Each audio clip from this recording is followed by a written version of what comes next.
সংঘর্ষ, গাড়িতে আগুন আর পুলিশের ধাওয়া পাল্টা ধাওয়ার মধ্য দিয়ে চলছে 18 দলীয় জোটের অবরোধ।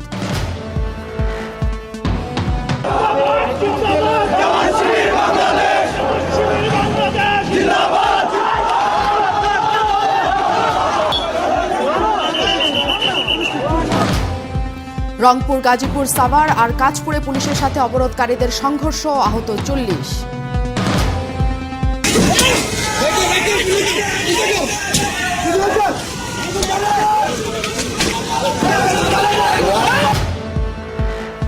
অবরোধ কর্মসূচিতে বাধা দিচ্ছে সরকার, বললেন বিএনপির যুগ্ম মহাসচিব রুহুল কবির রিজভী।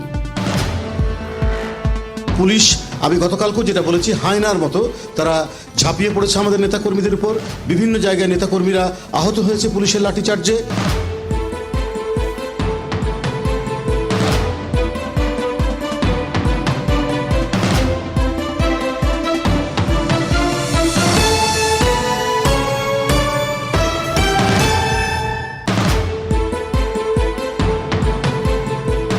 স্বাগত সংবাদ সংযোগে। এবার পুরো খবর আপনাদের সাথে আছি আমি নাজনীন মুন্নি।